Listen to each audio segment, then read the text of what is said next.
Cuán hermoso su nombre es, cuán hermoso su nombre es, el nombre de Jesús mi Rey. Cuán hermoso su nombre es, nada se iguala a él. Cuán hermoso su nombre es, no hay otro nombre. Cuán hermoso su nombre es, no hay otro nombre. No hay otro nombre.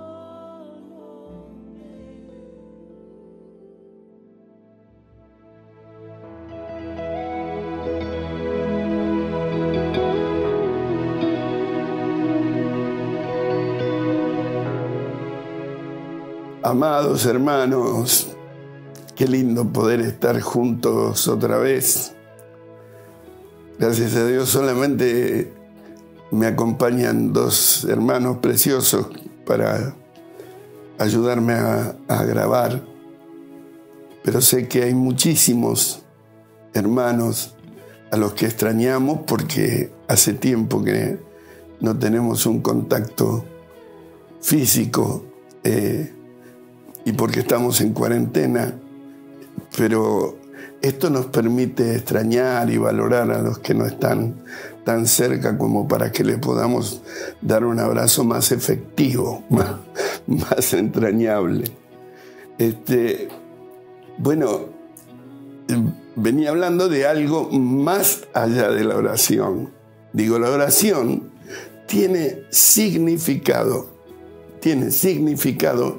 porque es el vehículo para poder hablar, para poder relacionarme, para poder llegar y abrir mi corazón con Dios.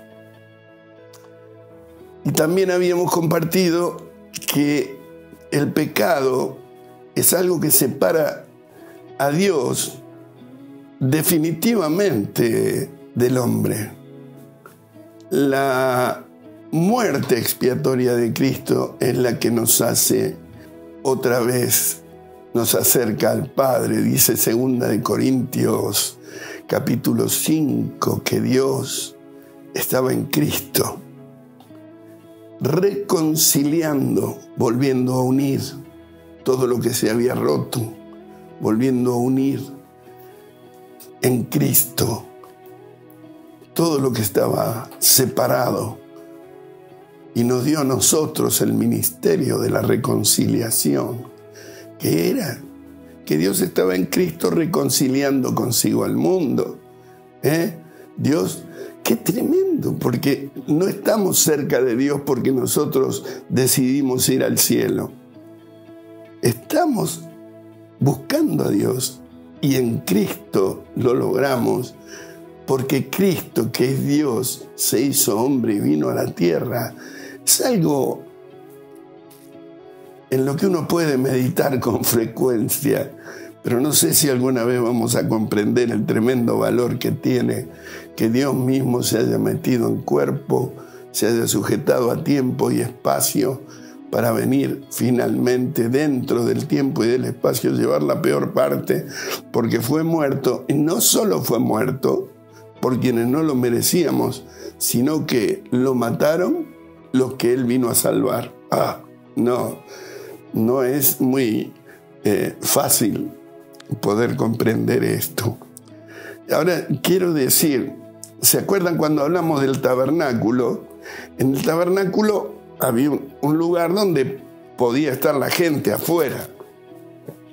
Después había un altar del sacrificio donde se podían presentar sacrificios cotidianamente, se incineraban animales, se sacrificaban y se quemaban.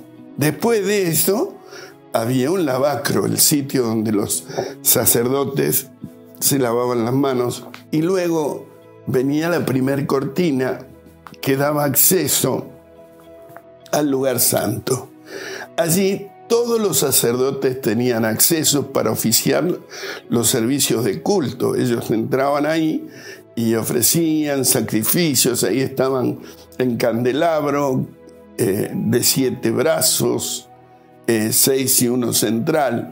Estaban también la mesa con los panes de la proposición y el altar del incensario de oro que entraba al lugar santísimo una vez al año. Lo llevaba el sacerdote sumo después de haber ofrecido sacrificios por él y por el pueblo para quemar allí el incienso. ¿Cuál es el gran asunto de todo esto? Era como una sombra de lo que iba a venir. El segundo templo, o sea, el tabernáculo, fue destruido y cuando llegaron ya a la tierra prometida, se construyó un templo que tenía un poco más de espacio y estaba hecho de construcción sólida, no de cortinas, pero tenía el mismo funcionamiento, un lugar para que los sacerdotes oficien y ofrezcan a Dios cosas que los hombres con buena intención le podemos dar. Después estaba la cortina, que es la cortina del templo, siempre tenía este rol de decirle a los hombres: tengan cuidado, yo soy otra cosa, estoy del otro lado y ninguno de ustedes podría pasar allí si no lo hace debidamente ofreciendo sacrificios por su pecado. Y así ocurrió en el primer templo, que nadie podía pasar para el otro lado del velo, que era donde estaba el arca, y arriba estaba el propiciatorio y los querubines que estaban con las alas extendidas, y desde allí Dios le hablaba al sumo sacerdote una sola vez al año, si él había entrado con dignidad, porque si no moría irremisiblemente. Así que la cortina tenía un rol, un significado, como si hubiera sido la muralla china, algo infranqueable, algo que no se podía volver. Y estaba tan grabado en el pueblo de Dios esto, que para ellos esa era una realidad incambiable. Pero miren lo que pasó en la muerte de Cristo. Cristo hizo muchas otras cosas. Nosotros ahora miramos la cruz. Yo digo, es raro que en algún lugar, en algún templo, eso que llamamos nosotros para hacer reuniones, alguien ponga un pesebre arriba. No, se pone una cruz. La gente no se cuelga un pesebre del cuello para lucir algo, una decoración, y no se hacen dijes de pesebre. ¿De qué se hacen? Como los aros de cruces. Pues pareciera que todo ocurrió en la cruz, pero la verdad, el Señor, desde mi perspectiva, tomó la cruz cuando se despojó a sí mismo, cuando tomó forma de siervo, cuando se hizo semejante a los hombres, cuando no encontró lugar para él en el mesón y se puso en el pesebre, cuando le hizo caso a José y María, que lo tuvieron detenido 18 años trabajando de carpintero, hasta que le pidió María que haga vino, porque en una boda en Caná, en Galilea, se les había acabado. Jesús tiene una grandeza tremenda. Oremos para tener conciencia de esto, porque seguir a Cristo quiere decir que entendimos la obra de Él, ese trabajo de descenso que prueba la grandeza de Dios. La grandeza se ve. Viste que los hombres con los años nos ponemos viejos. Las mujeres también, por supuesto. Pero no se trata de envejecer. Se trata de volverse grande, hermano. Oremos para tener la grandeza de Cristo, que no se logra en la gloria y el lujo, ni en que Dios hace todo lo que vos le pedís, sino que podés vivir para hacer y decir lo que dijo Cristo: ofrendas sacrificios, holocausto, no quisiste, hablándole al Padre, mas me preparaste cuerpo. Eso, ser ofrenda en olor grato al Señor. Ahora, era tan importante la separación que había entre la calidad de Dios, la santidad perfecta, y el hecho de la mediocridad del hombre, y por eso no podíamos acceder del otro lado del velo. Mirá el registro que hacen los evangelistas de lo que ocurrió en el medio de la crucifixión. Dice Mateo 27:51. Y aquí el velo del templo se rasgó en dos, de arriba abajo, y la tierra tembló, y las rocas se partieron, y se abrieron los sepulcros, y muchos cuerpos de santos que habían dormido se levantaron, y saliendo de los sepulcros después de la resurrección de él, vinieron a la santa ciudad y aparecieron a muchos. Yo digo, para nuestra propia comprensión cultural, si en un momento determinado Jesucristo, no reconocido por la gente como el Hijo de Dios, fue cuestionado y por eso lo mataron, es crucificado, y en su crucifixión se parten piedras, la tierra tiembla, aparecen tinieblas en toda la faz de la tierra, los sepulcros devuelven a sus muertos y estos son reintegrados a la vida y visitan a los parientes. ¿A quién se le ocurriría hacer mención de que se rompió la cortina del templo? Pongan otra. Ese sería, digo, es terrible lo que hizo Dios con la muerte de Cristo. Y también me interesa la percepción espiritual que tuvieron, como eran judíos, los discípulos, de que algo había pasado, de tal modo que se rasgó el velo del templo de arriba a abajo. ¿Y qué significaba esto? Que todo lo que el hombre no podría haber hecho en toda la historia, porque nadie era suficientemente perfecto para entrar a la presencia de Dios sin presentar sacrificios por el pecado, ahora eso que separaba al hombre de Dios, de alguna manera se había resuelto por el sacrificio de Cristo, que entró una vez y para siempre.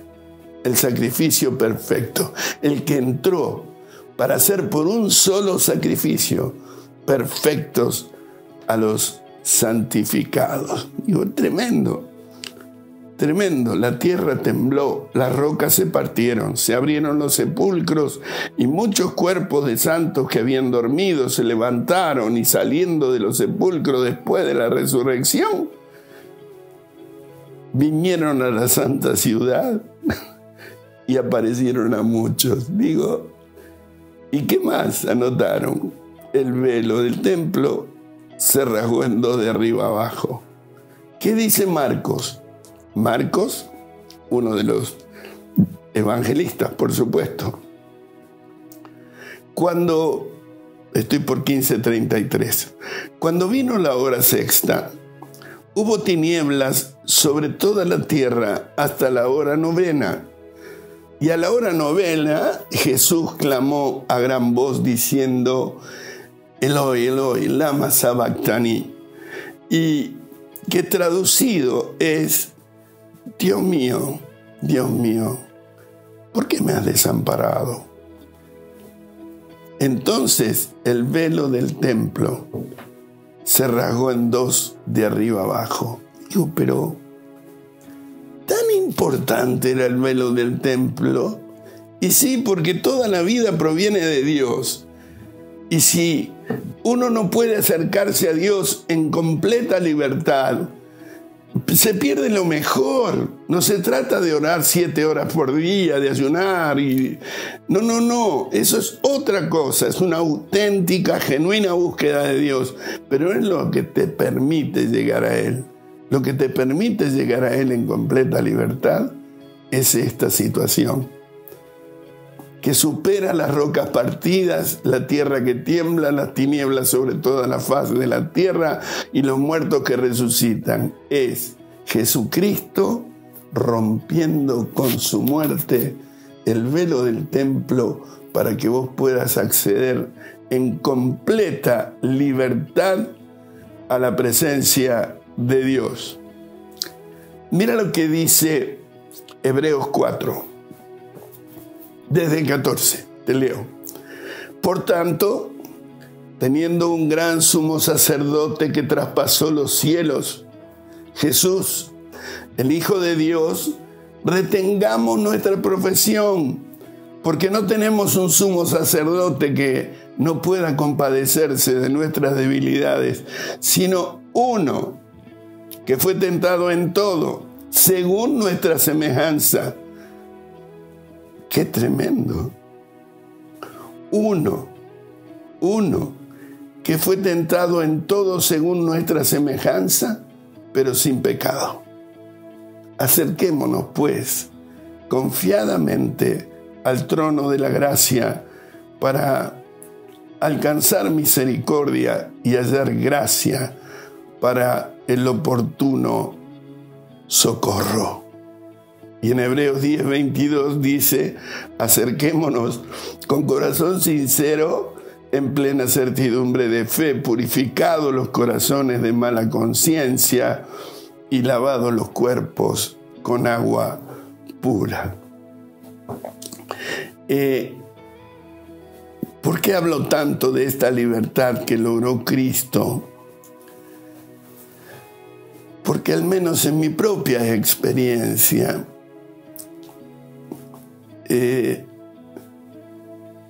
no he experimentado tal libertad. Muchas veces me he sentido indigno de acercarme a Dios, o no con la suficiente perfección, y ayunaba y lloraba horas todos los días, hasta que lo entendí. No entramos a la presencia de Dios por nuestra perfección, sino porque creemos que somos pecadores, porque nos hemos arrepentido, porque creemos en el sacrificio expiatorio de Cristo, en la redención que Él hace para pagar nuestra deuda impagable de nuestro lado, porque es la deuda del pecado y la paga del pecado sigue siendo la muerte. Así que cuando nosotros creemos que Cristo, que esa muerte, aparte de haber partido piedras, de haber hecho temblar la tierra y de resucitar muertos, es la que me permitió a mí morir a mi vieja naturaleza y nacer a una nueva que me permite ahora acceder al Padre en completa libertad. Dice el apóstol Pablo en 2 Corintios 3:17, porque el Señor es el Espíritu. Y donde está el Espíritu del Señor, allí hay libertad. Por tanto, nosotros todos, mirando a cada descubierta como en un espejo la gloria del Señor, somos transformados de gloria en la misma imagen, como por el Espíritu del Señor. Y aquí me quiero detener, porque cuando hay un fuerte sentido de que la dignidad propia nos da acceso a la presencia de Dios, me parece que uno hace un esfuerzo para lograrlo.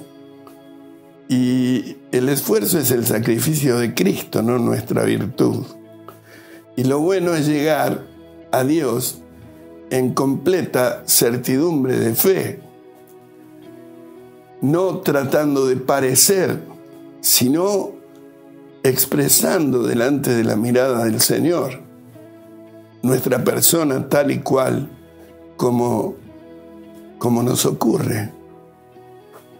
Yo veo tantas veces oraciones que más bien le hablan a Dios desde lo que querrían ser y no desde lo que son.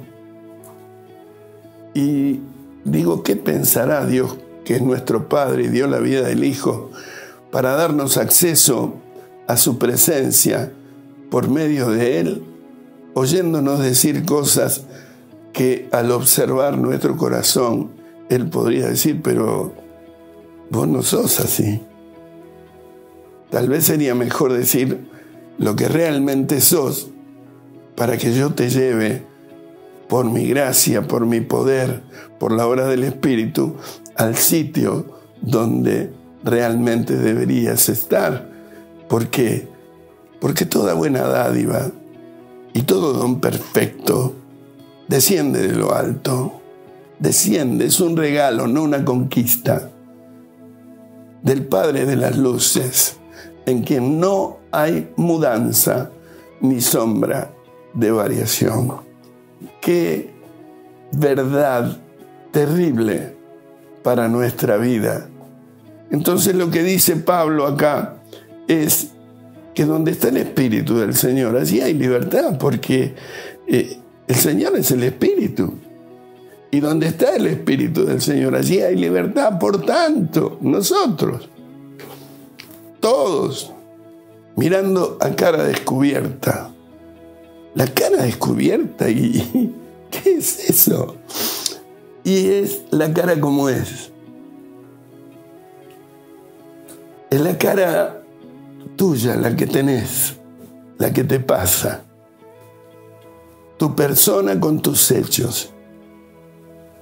Que ahora, por la gracia de Dios en Cristo Jesús, puede acercarse confiadamente al trono de la gracia para alcanzar gracia, dar gracia, alcanzar misericordia para el oportuno socorro. Señor, sácame de esta realidad que me desagrada. Rompe las cadenas que el pecado puso en mi vida. Dame la sencillez de ser hallado fiel. Entonces uno mira en un espejo que tiene imagen doble. Porque cuando uno lo mira a cara descubierta al espejo, no tiene ni siquiera la máscara de la cosmética que te hace más lindo. No tiene pestañas postizas ni lápiz labial, no tiene sombra en los párpados. ¿Qué tiene? Lo que es, lo que eres, lo que Dios quiso que seas sin el pecado. Porque para eso murió Cristo. Para que el Padre te vea a través del Hijo, que te vea en Cristo, donde te bendijo con toda bendición espiritual en lugares celestiales, en Cristo, y juntamente con Él nos resucitó y nos sentó a su diestra. Qué cosa tremenda la que hizo Dios. Favor puro. Eso es gracia, amor inmerecido. Es Dios abriendo la mano y diciendo, los amo tanto que no solamente tengo que tomar la iniciativa para ir a buscarlos, voy a pagar el precio impagable, el precio que estableció la deuda de pecado. Si cuando uno se presenta a Dios imprescindible, tiene que hacerlo con la cara descubierta. No le tiene que hacer creer a Dios que es más lindo o más bueno de lo que es. Es lo que es. Y viene a apelar a la gracia para alcanzar misericordia, para el oportuno socorro. Señor, mírame, Señor. Perfeccioname, forma a Cristo en mi vida. Y en ese mirar, con la cara descubierta, cara a cara, veo otra cosa. No sé cómo se podría describir técnicamente, pero ocurre. Uno ve la gloria de Dios. Ve la otra imagen, la imagen del hijo que siendo rico se hizo pobre. Se hizo pobre siendo rico para que por su pobreza seamos nosotros enriquecidos en gloria pura del Hijo de Dios que vino a buscarme y a buscarte a ti y a mí. Y es capaz que hay hermanos que se sienten indignos, necesitan que otro les ore, porque ellos se sienten que no pueden. Y Dios no murió por los buenos, Él vino a buscar y salvar lo que se había perdido. Y entre todo eso, presta atención particular a cada uno, a ti y a mí. Y nos ve como somos, no como le queremos hacer creer. Entonces ya uno puede ayunar, pero no para batir un récord de ayuno. Puede orar, pero no para ser campeón de oración contemplativa. No, lo hago porque el primer mandamiento, que es amarás al Señor tu Dios con todo tu corazón, toda tu mente, toda tu alma y todas tus fuerzas, se traduce en que lo amo más que a la comida, que lo amo más que a todo lo otro. Él es el amor más grande que todos mis amores. No tengo espacio para otro amor más grande que el de Cristo. Y eso es lo que me hace buscarlo como soy, comprendiendo que no entro a Él por mi mérito, sino por los méritos de Cristo. Y yo quería compartir estas cosas. No sé si tienen un contenido doctrinal, teológico, consistente, pero sé que Dios lo dejó todo para venir a buscarte a ti y a mí. Y uno a veces le ofrece de devolución, revolución, de devolución, le ofrece oraciones altisonantes y Dios está interesado en ti, en cada uno. No importa si tu congregación es multitudinaria, pequeña, Él siempre está mirando a cada uno y cada uno que lo invoca, aquel cuyo nombre es invocado. El Señor le presta atención, así como a Bartimeo, como al paralítico en el estanque de Betesda, como a la mujer samaritana, como a ti, como a mí. Y yo quiero desafiarte, porque este es un tiempo muy especial. Nos da un tiempo más quieto que otras veces. Hay menos tráfico, la gente sale menos, no se puede ir a cenar afuera. Pero sí podés comer de la comida más importante. Podés comer de Cristo en casa. Cerrada la puerta, entra a tu cuarto. Sacate todo lo que tenés delante de la cara y ponete delante de Dios. Decirle gracias, Señor, por todo esto. Vos me conocés, ¿qué querés que te diga? Te amo más que a todo lo otro y estoy aquí para que me hagas como decía David. Examíname, Dios, examíname. Señor, tú me examinaste y me conociste. Tú, Señor, obra en mí la vida de Cristo. Amén.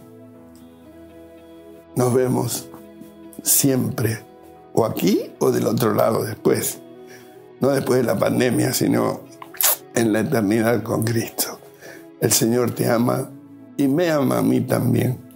El Señor dio todo por nosotros.